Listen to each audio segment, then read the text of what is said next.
Madres arrepentidas. Una mirada radical a la maternidad y sus falacias sociales. Orna Donat.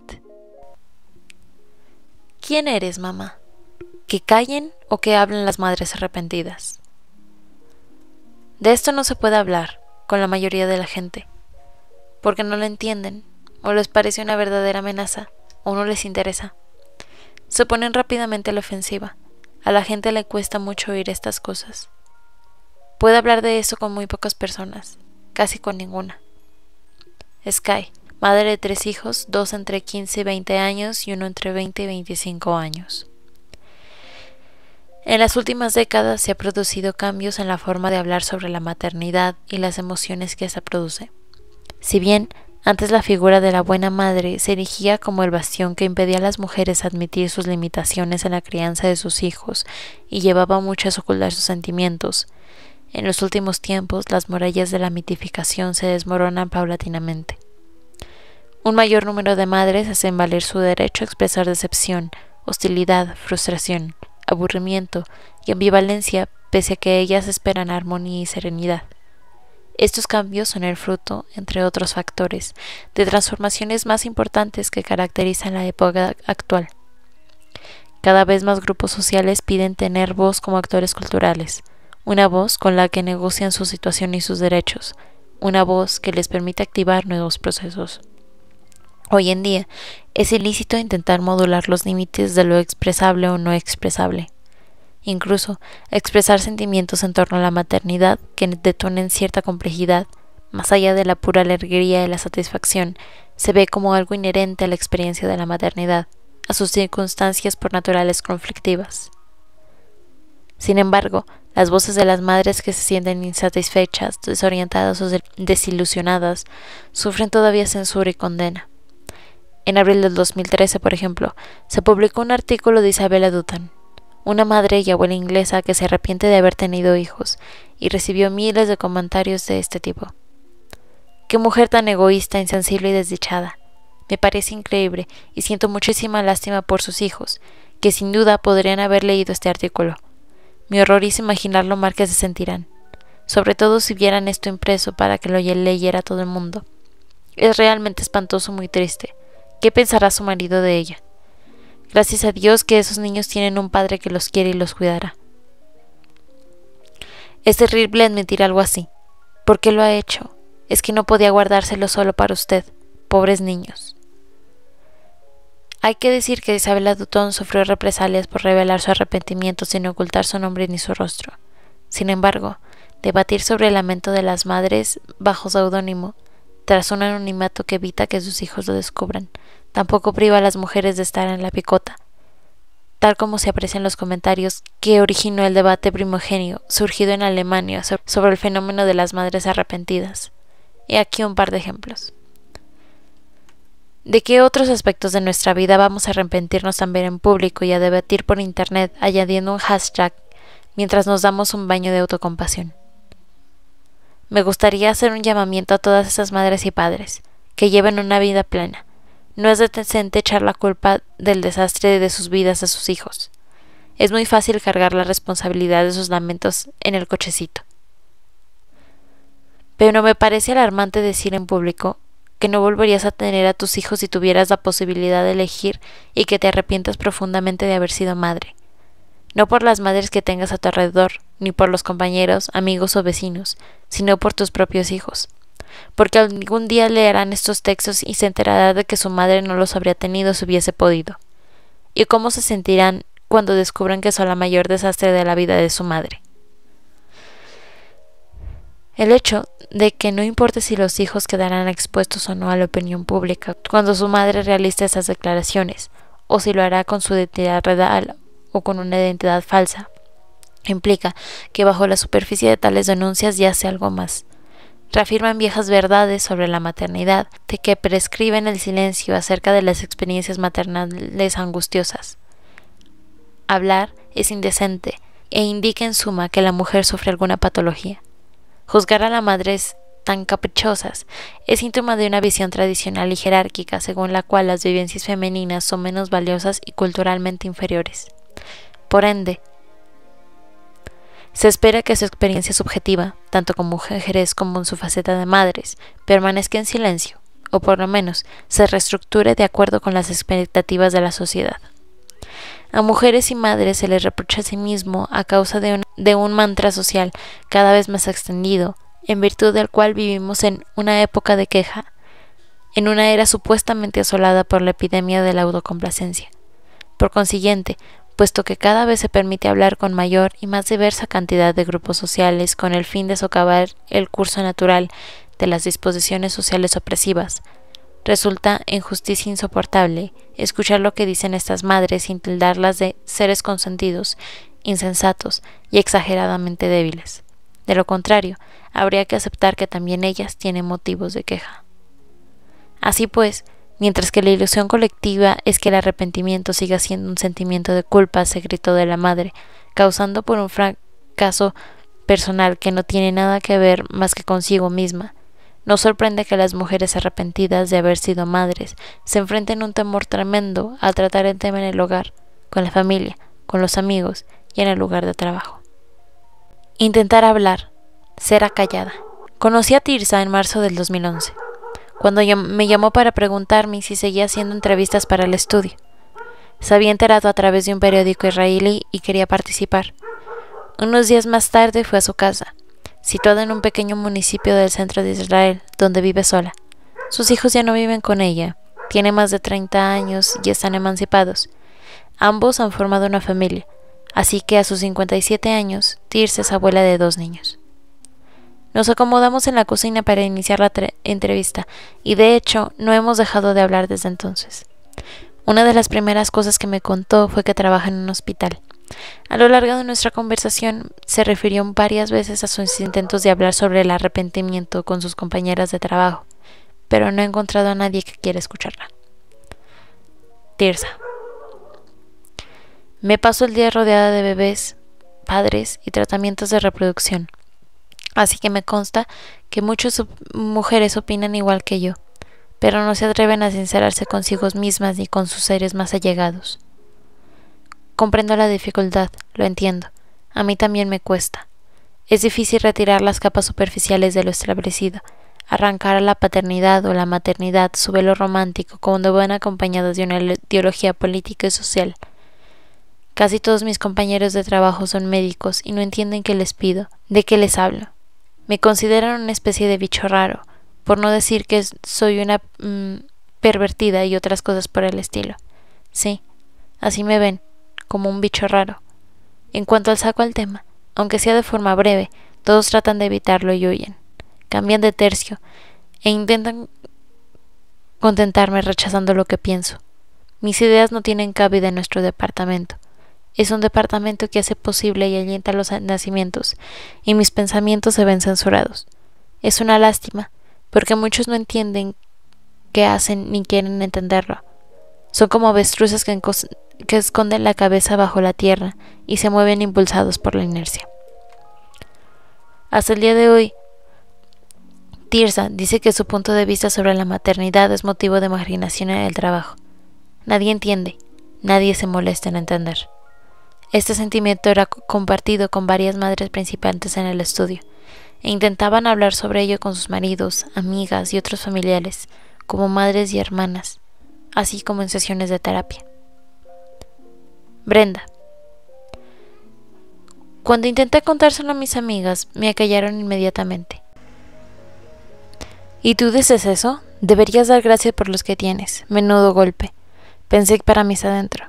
No hagas mucho ruido, me dije. No vaya a ser que te ingresen en un hospital. Acéptalo y sigue viviendo esa felicidad ficticia. Lleva la máscara que conocen todos y que sigue la corriente. Es muy probable que algunas de ellas, si no todas, la vivan de la misma forma, pero no se atrevan a contarlo. Sofía. La psicóloga que nos trata sabe que tengo esas fantasías, pero no creo que se las tome demasiado en serio. Mi marido se pone hecho un basilisco. No quiere que se lo cuente a nadie. Quiere que me comporte con normalidad, como todo el mundo. Cuando escribí en un foro de madres de internet algo como "mi vida ha terminado", me convertí en blanco de injurias. A algunas madres les costaba oír eso y respondían con dureza. muchas embarazadas del foro temían sentirse igual e inmediatamente después de mi mensaje abrieron otro que las animara.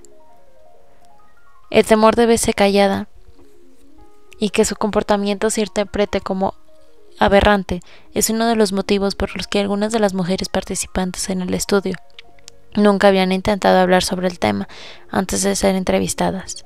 Su silencio autoimpuesto se debía también a otra razón: el miedo a perturbar las vidas de sus seres queridos y el deseo de protegerlos para que no supieran nada. Maya. Mi marido no lo sabe, como no lo sabe tampoco ninguna de sus amigas. No quiero que lleve esta carga sobre sus espaldas. Si se entera, ¿qué pasará? ¿Dirá que tiene una mujer desgraciada? No me hace falta. Que tiene bastante cosas en la cabeza, trabaja muy duro. No llevo una vida fácil y no quiero imponerle esto encima, así que me lo guardo para mí. No hablo de esto con nadie. La cuestión sobre si hablar abiertamente o no del arrepentimiento que sentían y con quién hacerlo llevaba a la cabeza de muchas mujeres. Numerosos participantes afirmaban que sí hablaban de ello en su entorno. Odelia. Con mis hermanas lo he hablado de forma explícita. Saben que me arrepiento. Una vez le dije de forma totalmente inequívoca a una de mis hermanas: mira, tú sabes lo que pienso y cómo me siento, y si puedes echarme una mano, échamela. Y lo hace. Mis hermanas lo comprenden. Vale. Mi madre lo sabe y mi pareja también. Saben lo difícil que me resulta, lo mal que me lo paso. ¿Y en círculos menos íntimos? No lo saben. ¿Por qué? Es difícil reconocerlo. Se considera algo... Es una vergüenza, de verdad. Me da vergüenza. Varias madres mencionaban que la forma más eficaz de hablar de ello era valerse del humor en lugar de expresarlo con afirmaciones directas como «me arrepiento de haber sido madre». Su forma de eludir la ignominia era reírse de su angustia para que otras madres pudieran airar también sus dificultades, sin mentar siquiera la noción de arrepentimiento, o mandar un mensaje a las mujeres que todavía no son madres. Charlotte. En el trabajo al principio les sorprendió. Les hacía reír un montón, porque saben que exagero a propósito. Es mi forma de sobrellevarlo. Y me he dado cuenta de que solo cuando hablo con la gente, poniendo todas las cartas sobre la mesa, ellos se lo permiten. De pronto, lo que ocultan les parece menos horrible, así que lo digo abiertamente como una forma de defensa, como para protegerme y proteger a mis hijos. Odelia.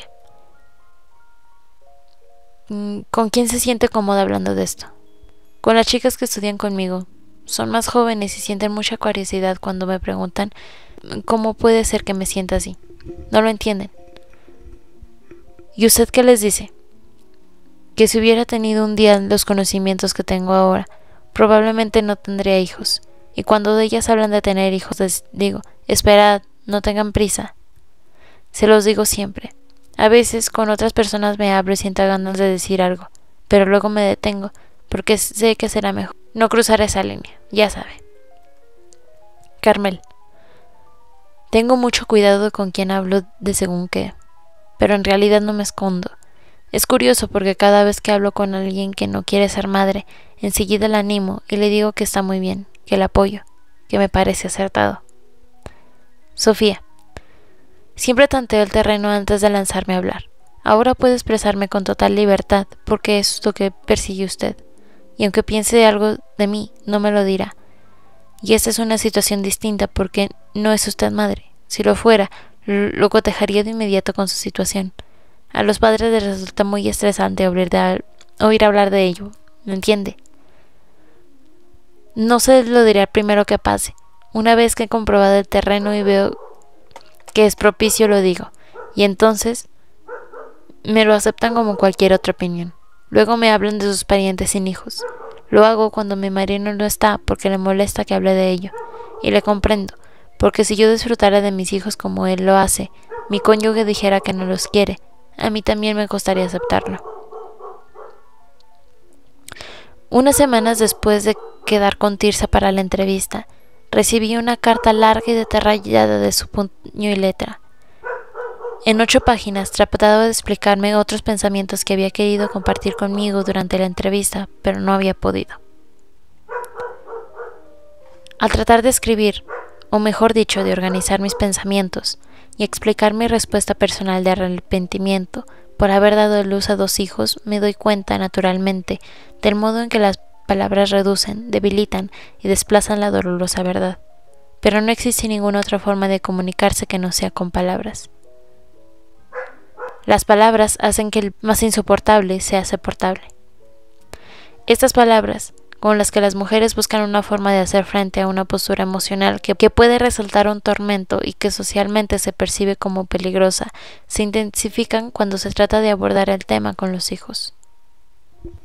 ¿Lo saben los hijos?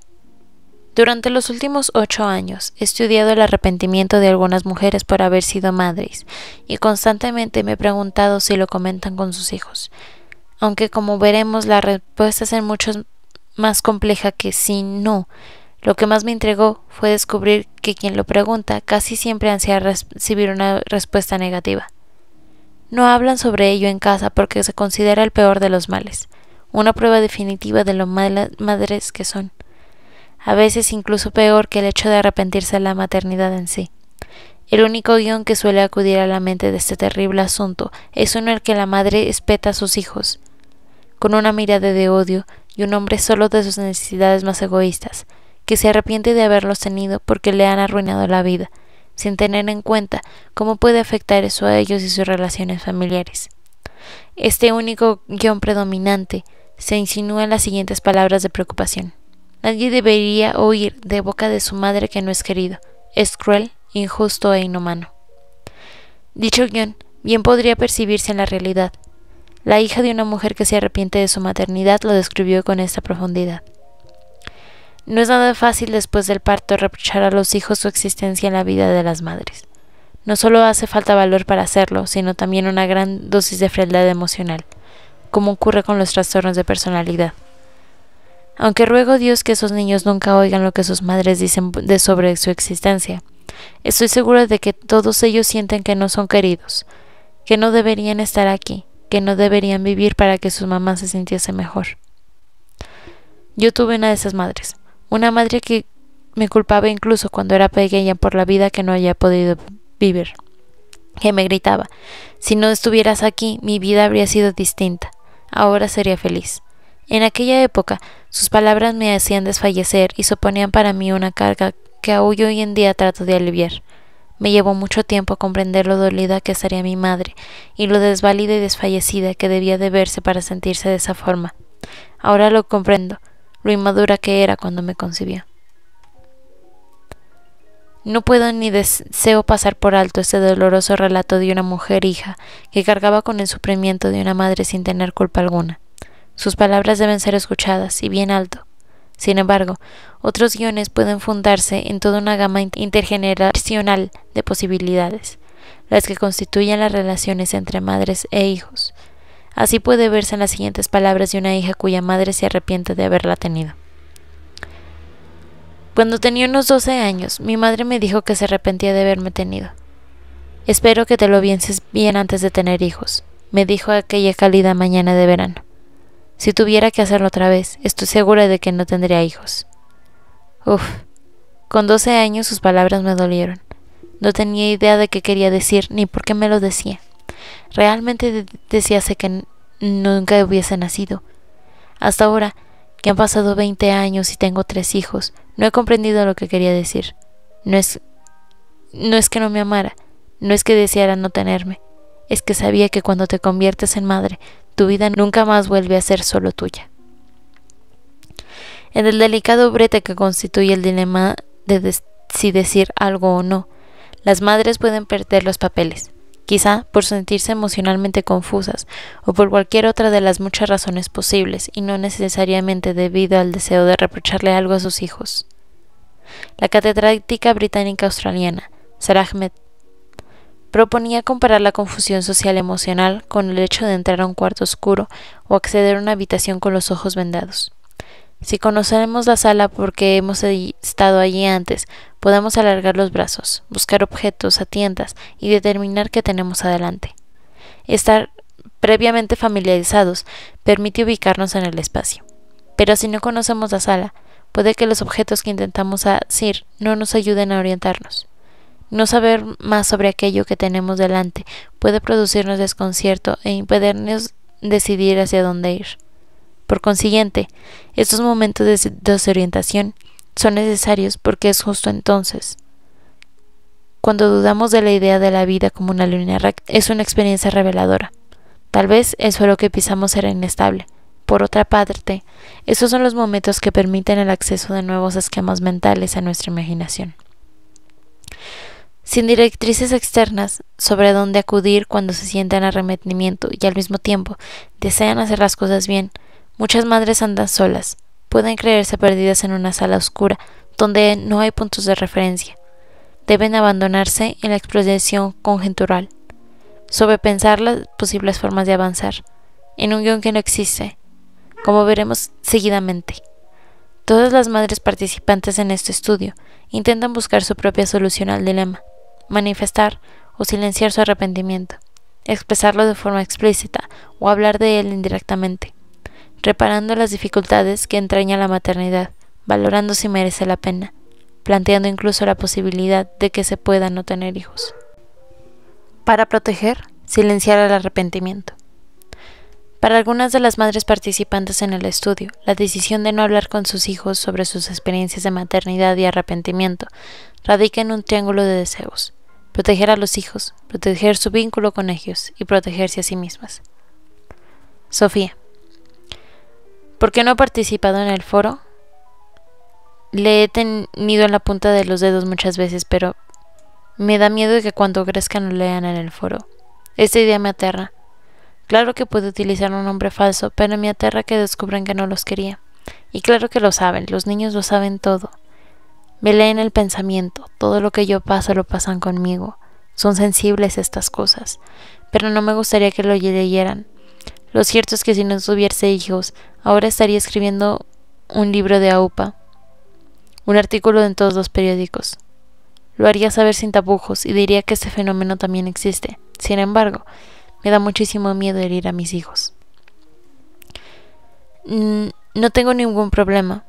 Hágalo de la forma que mejor le parezca, con la condición de que firmemos un acuerdo sobre la confidencialidad real de los detalles que le daré. No quisiera que mis hijos leyeran jamás que si mamá hubiese podido elegir, no habría tenido a ninguno de ellos, y que al mirar atrás se arrepiente, aunque sea más que nada solo porque hace años que no tienen padre. ¿Cómo se sentirían esos hijos después de que su padre les diera la espalda y su padre supuestamente no les quisiera? Puede imaginarse el panorama. Carmel. ¿Conoce a las personas más cercanas a ustedes ese sentimiento de arrepentimiento? ¿Lo sabe su familia? Tal vez lo sepan. Lo he soltado alguna vez, pero no suelo hablar con ellos de estas cosas. Lo sabe mucha gente, no lo oculto, la verdad. Tengo mucho cuidado con quién hablo según qué, pero en realidad no me escondo. Es curioso porque cada vez que hablo con alguien que lo dice, enseguida el aliento. Le digo: bien, muy bien, sigue con esa idea. Es realmente curioso. Corro a animarla. Se refiere a alguien que no quiere tener hijos. Sí. ¿Y qué le dice? Que está bien, que la apoyo, que me parece que tiene razón. ¿Ya ha ido? ¿También le dice eso? No tendría ningún sentido. Sí que le digo que estoy contenta de no tener más, pero no le he dicho. Puede que alguna vez le haya dicho: hoy día no tendría hijos por cómo están las cosas en Israel o algo por el estilo, pero no se lo he dicho nunca ni se lo diré. ¿Para qué? No hay ninguna necesidad. No hay ninguna necesidad. Además de la cuestión de a quién protegen los secretos y los silencios, es el tema de frente que protegen. Algunas madres como Sofía, Brenda y Carmel han decidido que como parte de su relación maternal no deben hablar con sus hijos sobre su experiencia de maternidad ni su arrepentimiento, ni ahora ni nunca, con el fin de protegerlos de saber algo que consideran dañino y destructivo, y por lo tanto superfluo. Tras esta decisión se encuentra la idea de que, ante los hijos, tal vez cueste establecer algunas diferencias, las que existen entre arrepentirse de la transición a la maternidad y arrepentirse de los hijos, por ejemplo, o entre arrepentirse de la transición a la maternidad y amar a los hijos, o las que separan un dicho general del tipo: Al contrario de lo que nos dicen, la maternidad no vale la pena, y la proposición concreta de me arrepiento de haberte tenido a ti. Al faltar dicha decisión, el arrepentimiento puede significar que los hijos ambas cosas a la vez. Los lamentos de su madre probablemente serían interpretados como una queja directa sobre sí mismos, de modo que el descendiente quizá no puede evitar sentirse como alguien a quien su propia madre no quiere en este mundo.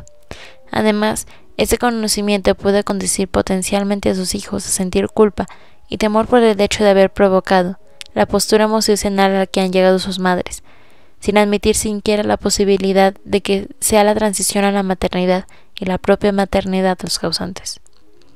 Incluso el caso de que no existe el miedo a generar en los hijos un sentimiento de culpa por su carácter o comportamiento, sí se teme a veces que de un modo u otro los hijos pueden llegar a vagar por un mundo sintiéndose los causantes del sufrimiento y el dolor de sus madres por haber nacido, que lleguen a pensar que les han estropeado la vida. Es una percepción compleja que a menudo conduce a otro miedo, el de destruir el propio vínculo con los hijos, tomados estos como seres humanos. Es un vínculo que para la madre puede resultar muy valioso, y a diferencia de la noción de maternidad, que puede tener poco o nulo valor para ella. Este vínculo entre madres e hijos suele establecerse mediante un conocimiento desigual del otro. Mientras que se aguarda que las madres lo sepan todo de sus hijos, estos no tienen por qué saber mucho acerca de ellas. Según estas leyes de irrelevancia, conocer bien a las madres suele considerarse una carga, un puesto que debe evitarse. Como dice Carmel, no hay ninguna necesidad. Las madres son menos valoradas y por consiguiente se espera que guarden silencio o se recompongan, si lo necesitan, en la medida de lo que dicte su cultura. Una cultura que tiene dificultades para ver a las madres como seres humanos que existen por separado y fuera de su relación con los hijos. Una cultura que estructura las relaciones materno-filiales desde un buen principio, dirigiendo la atención completamente hacia el niño, sin esperar que la madre exista como alguien con sus propias necesidades y deseos. Para Carmel, por ejemplo, sentir arrepentimiento es algo que puede hablarse en público, pero no en casa. Así, en su deseo de proteger a sus hijos, algunas madres, como ella, diferencian claramente entre el ámbito privado, donde guardan silencio, y el ámbito público, donde se sienten más libres para hablar. Con ello, no hacen sino asumir el dictado de que en el hogar deben adaptarse por completo a las necesidades de sus hijos, incluso cuando son adolescentes o adultos. Después del deseo de proteger a los hijos y no poner en peligro su relación con ellos, la protección que se ofrece silenciando el arrepentimiento tiene otro aspecto para las madres: protegerse a sí mismas. Tirsa. Me cuesta acercarme a mi hijo y decirle lo siento, creo que me equivoqué. No debí haberte tenido y todo eso. Soy una mala madre. No quiero ser madre, no me interesa, me aburre. Le resta sentido a mi vida por esto y me molesta por aquello. Pero es la verdad, y la verdad es que no puedes dar marcha atrás al reloj. No he hablado de esto con mis hijos, pero estoy seguro de que son conscientes de ello. Muchas veces pienso que antes de morir debo escribir una carta, aunque me plantea un dilema. ¿Para qué? Escribirles para decirle que siento no haber sido una buena madre, que no me entregué a ellos, que les oculté esto, que no tuve paciencia, que no me interesaba lo que contaban, ni todos sus juegos o canciones. Tirsa se debate entre la idea de que hablar con sus hijos sobre el arrepentimiento es innecesario y la de que hacerlo tiene sentido porque eso les permitirá conocerla. Por el momento, permanece entre el ocultamiento y la revelación mientras evita que sus hijos la vean tal como es. Una mirada que puede ser severa y servir para tildarla de mala madre, por desviarse del camino correcto. Estar entre dos aguas le permite no quedar al descubierto. Opta por su derecho a permanecer en silencio, como deseo de autodefensa. A diferencia de Tirsa, que relaciona el hecho de hablar sobre el arrepentimiento con el hecho de confesar ser mala madre, Carmel establece un vínculo entre el arrepentimiento que siente por haber sido madre y la naturaleza de su maternidad para ella y para su hijo. Personalmente, hoy sé que no debería haberlo sido.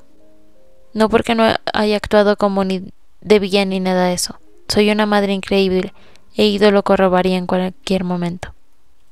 Por tanto, para aquellas mujeres participantes en el estudio que consideran que cumplen con los criterios suficientes para definirse como buena madre, silenciar su arrepentimiento ante sus hijos puede servirles de mecanismo de autodefensa para que no se las tache de mala madre, una etiqueta que no se ajusta a su maternidad, ya que radica en un supuesto según el cual una mala postura emocional refleja de forma necesaria y generalizada una mala conducta.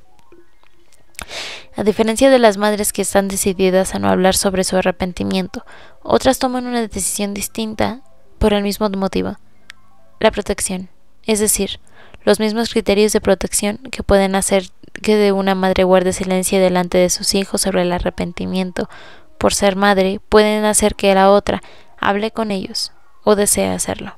Para proteger, sentirse responsable de que lo sepan. Susie. ¿Cree que se sienten cómodas con mi opinión? Porque yo hablo con ellas sobre este tema. ¿Qué les dice? Les digo que sí. No recuerdo cómo esta semana mi hijo me preguntó: si pudieras viajar en el tiempo, ¿no tendrías hijos? Y le dije que no. Le dije que no. Ahora no puedo dormir por las noches. Esa preocupación me vuelve loca. Quiere decir, por si sus hijas le dicen más adelante que no desean tener hijos. Les digo que no es necesario tener hijos. Debra. ¿Cree que algún día hablará con sus hijos sobre este tema?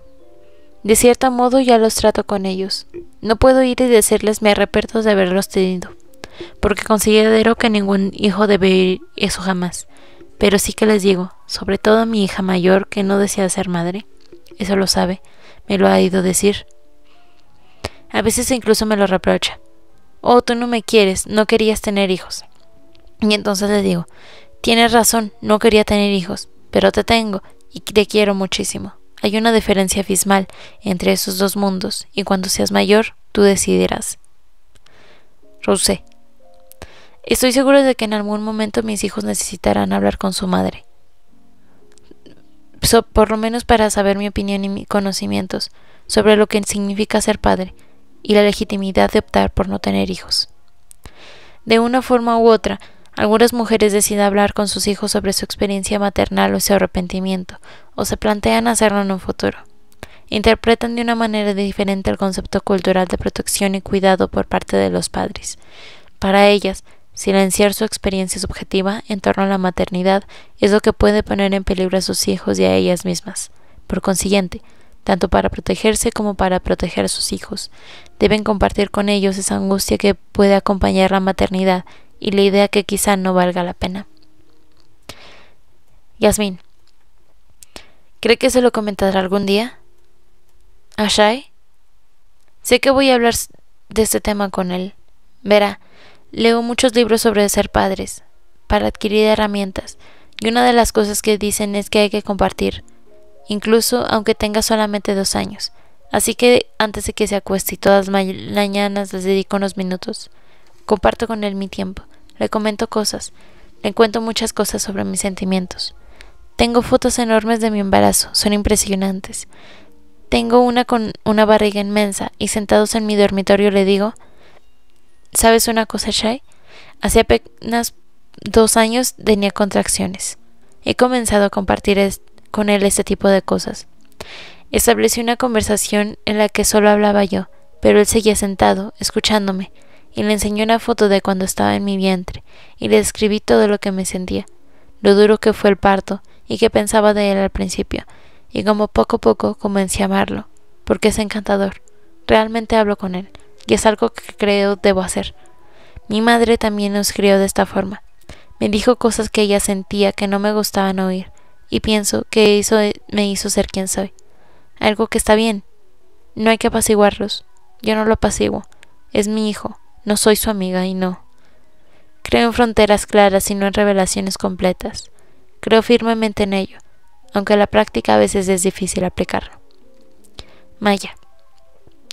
Mire, en principio siempre pienso y me digo a mí misma que cuando mi hija sea lo suficiente mayor se lo contaré. Aunque, repito, no puedes anticiparte. Tal vez ella desea tener hijos, los tenga y todo vaya bien, pero sé que mi peor fallo sería que tuviese hijos y se sintiese como yo. Ese sería el mayor de mis fracasos. Sabría que había fallado.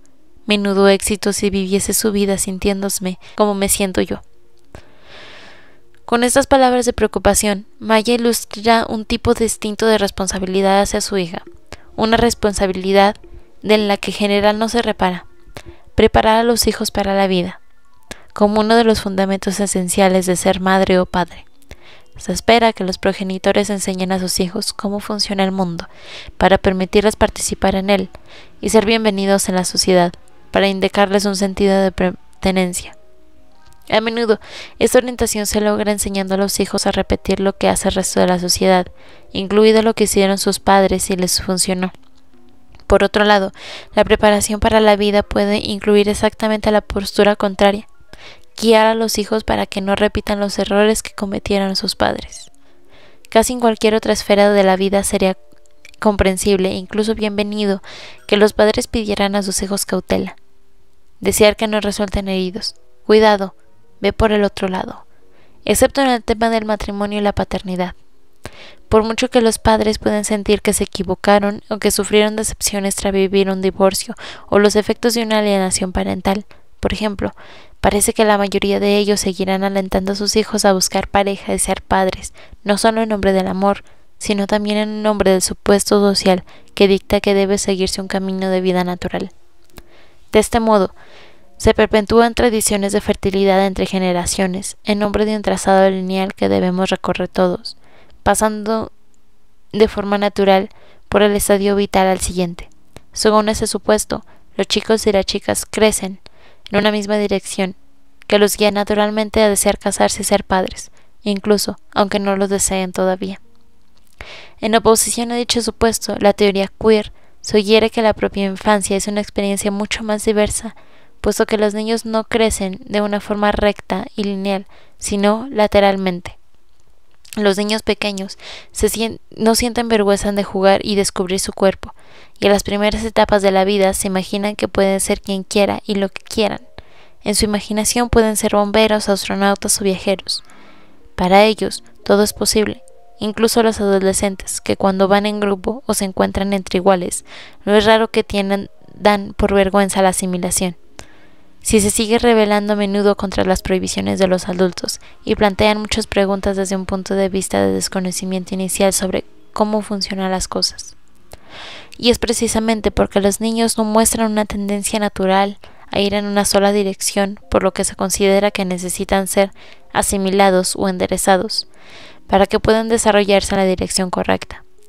Si ya para empezar fuéramos todos normativos y heterosexuales en nuestros deseos, orientaciones y formas de ser, seguramente no necesitaríamos esta severa orientación que los padres que nos condujeran a nuestros destinos comunes de matrimonio, crianza de los hijos y reproducción heterosexual. Es decir, el hecho de que se crea firmemente que los niños necesitan orientación y un empuje intensivo hacia la línea recta o lo normal, es una prueba de que son anarquistas, desordenados y no controlan el tiempo, y por lo tanto se pretende inclinarlos hacia esos caminos que tienen adelante y no otros. Eso significa que los niños solo se decantan por las opciones que les ofrece su entorno inmediato. Van hacia todo aquello que les ofrecemos, hacia cualquier cosa familiar que tenga lo bastantemente cerca, o cualquier objeto que esté justo enfrente de ellos en los reinos de la feminidad, la masculinidad, las identidades sexuales, el matrimonio, el embarazo y la crianza de los hijos. Algunas madres pueden rechazar o sopesar si rechazar los argumentos a favor de orientar a los niños de esta forma, creando un diálogo intergeneracional distinto. Diálogo que pretende proteger a los niños con el deseo de que no repitan sus errores, como decía Maya. Por consiguiente, el hablar de lo que implica ser padres en general y de arrepentimiento que sienten en particular, muestran a sus hijos caminos distintos, que discurren contrariamente a la línea recta, a la heteronormatividad y la promaternidad. Debra, cuando habla de tener a un hombre a su lado algún día. En cuanto a los niños dice: si tengo hijos o nietos, me gustó mucho que dijera sí. Considero que soy una buena madre, y eso es una prueba más de que es así. Soy una buena madre que dejó disfrutar a mis hijos de su derecho o la capacidad de examinar las cosas, de asimilarlas y decidir por sí mismos. y creo que eso es un regalo que todo el mundo debe dar a quienes tienen a su alrededor, sobre todo a los hijos. Así que, si eso es lo que cuenta, me considero la mejor madre del mundo, pero la idea que tengo yo del mundo. Me encanta que mi hija también desea poner un interrogante en cosas supuestamente muy claras y primordiales, de modo que me gusta mucho. ¿Y sabía una cosa? Ni siquiera espero tener nietos, si sigo proyectando esto. Tirsa, tal vez parezca extraño, pero antes de que mi nuera, la mujer de mi hijo, diera a luz a su primer bebé, le compré el libro Nacemos de Mujer, para que se lo leyera. No sé si llegó a leérselo. Cuando se lo di, lo que tenía en mente era transmitirle el mensaje sobre qué es la maternidad, qué son los hijos, cuál es la política de la paternidad y la maternidad, cuál es el precio que deberá pagar el resto de su vida. Aparte de adquirir un libro para intentar mandarle un mensaje, Tirsa todavía no ha decidido si hablaría de forma directa con sus hijos sobre su experiencia como madre y su arrepentimiento por haberlo sido. En la carta que me mandó tras la entrevista, continué reflexionando sobre la idea de no seguir el único camino que nos marca la sociedad. Debemos inculcar a nuestros hijos, si finalmente lo hemos tenido, en especial a las mujeres, que es importante y necesario matar todas las vacas sagradas, todos los valores, ideologías y autojustificaciones con las que nos hemos criado. Debemos comprobar en qué punto seguiremos cayendo en las redes de los estereotipos y del conformismo. En qué momento nos mentimos a nosotras mismas y ocultamos la verdad a nuestros propios hijos y nietos. Debemos comprobar con la precisión de un ser lejano los eufemismos que se han convertido para nosotras en algo normal y natural. Con los mensajes que rezan, los hijos son la alegría, son una bendición, nos unen lazos de sangre o la familia es lo primero. Si no somos cautas ni conscientes del poder destructor de estos eufemismos, se convertirán en parte de nuestro ADN social y cultural, y nos convencemos de que debería ser así toda la eternidad. No es ningún delito expresar remordimientos por haber tenido hijos. El delito es no decirnos la verdad a nosotras mismas y a aquellos a los que hemos parido. Es un delito morir y no desvelar un oscuro secreto que no puede contarse, escribirse ni revelarse. Tirsa, es vos entonces una herencia intergeneracional alternativa, según la cual parte de la obligación de los padres es introducir otras experiencias que no dirijan necesariamente a sus hijos hacia la línea recta. No obstante, las implicaciones de esto puede tener para sus hijos, para ella misma y para su vínculo con ellos. Si introdujeron una imagen distinta de sí misma, siguen siendo inciertos y suscitan dudas sobre qué camino seguir. No veo razón para escribir sobre estas cosas, pero debo hacerlo. Tal vez escriba al respecto. Sigo debatiéndome entre si es importante que sepan quién soy y qué pienso, que conozcan mi postura con respecto a la maternidad, la paternidad de los hijos, todas esas cosas. El cauto tanteo entre el deseo de continuidad y ruptura en un mismo tiempo nace de pensar repetidamente las posibles consecuencias de hablar o callar sobre el arrepentimiento. Mientras que muchas madres pueden optar por guardar silencio en un acto de protección que afecte a múltiples facetas, tanto el hecho de que callen como la incapacidad de contar su historia puede salirles caro. Un alto coste en su relación consigo mismas en primer lugar, a fin de permanecer en el angosto camino que define la buena maternidad. Las madres que entrevisté decían que siempre se vieron en la tesitura de crear relatos tangenciales sobre sus vivencias, de filtrar algunos elementos de sus propias vidas. Las expectativas las empujaban a elaborar versiones parciales, que solo incluían lo que estaban aceptando narrar, con objeto de ser consideradas mujeres y madres moralmente íntegras. Se les pedía que expresaran solo aquellos aspectos que despertasen empatía y reconocimiento, aquellas partes que se permite conservar, pero que cribasen, aislaran y desecharan las que no encajasen en el sistema hegemónico. El deseo de salvaguardar a los hijos de los relatos y sentimientos de las madres por medio del silencio no es infrecuente. La literatura, tanto la popular como la académica, refleja numerosas situaciones en que las madres no pueden narrar su historia desde su propio punto de vista, tanto por falta de palabras como por la dificultad de imaginar cómo podría ésta no vulnerar algo que aprecian, incluso bajo circunstancias vitales que apenas les dan tregua. lo que quieren es proteger el bienestar de sus hijos y mantener a flote su vínculo con ellos. En una de las mejores colecciones de ensayos que he encontrado sobre la decisión de ser madre, ¿por qué tener hijos?, los editores dicen que buscaron a madres cuya maternidad no las hiciese felices, y las encontraron, pero no lograron que escribiesen nada. Las madres insatisfechas temían herir a sus hijos y reconocían lo poco que les gustaba la maternidad, y las mujeres que han tenido hijos contra su voluntad están en situación de quejarse. De nuevo, no lo están. A sus hijos les harían daño saber que no fueron deseados. Ante este panorama, cuesta encontrar una madre sin una historia que vulnere de una u otra forma la manera en que ella y su comunidad definen cómo debe pensar, sentir y actuar la buena madre. Cuando esto sucede, consciente o inconscientemente, muchas mujeres se sienten presas, atrapadas entre un autorretrato que se corresponde con su experiencia y otro que es aceptable. En su relación con los hijos siguen pagándolo caro. Cuando las madres no comparten sus experiencias con los hijos por considerarse inaceptable, se priva a estos de conocer aspectos fundamentales de sus madres, elementos de los que podrían aprender. Se les niega la posibilidad de verificar si la transición a la maternidad es solo una consecuencia de las expectativas sociales y culturales, y no necesaria o exclusivamente al resultado de que siguiera un instinto natural. Y las madres que no comparten esos aspectos se ven privadas de distintos tipos de relaciones en la red familiar. Proteger a los hijos, rectangular la historia de forma que cuadre con las expectativas de la sociedad, puede significar que los niños no puedan llegar a conocer a sus madres como personas que examinan, piensan, evalúan, anhelan, desean, sueñan, recuerdan, lamentan, imaginan, valoran y deciden. De esta forma, las madres pueden verse ante los ojos de la sociedad, de la familia, o ante sus propios ojos como personas sin rostros, o con un rostro oculto, como describió de forma tan hermosa Luce Irigaray. Te miras en el espejo y ves ya a tu propia madre en él, y de pronto a tu hija, ya madre. Entre los dos, ¿quién eres tú? ¿Qué lugar es solo tuyo? ¿En qué cuerpo debes meterte? ¿Y cómo dejar de ver tu rostro más allá de toda máscara? Así pues, incluso si, como afirmaba Sofía, los niños lo saben todo, o como decía Tirsa, no he hablado de esto con mis hijos, pero estoy seguro de que lo sienten. Parece que, en su mayor parte, los niños no oyen críticas directas y explícitas de estas maneras, motivos y circunstancias por las que sus madres fueron madres, ni tampoco sobre su experiencia materna subjetiva. En su relación con la sociedad también pueden pagarlo caro.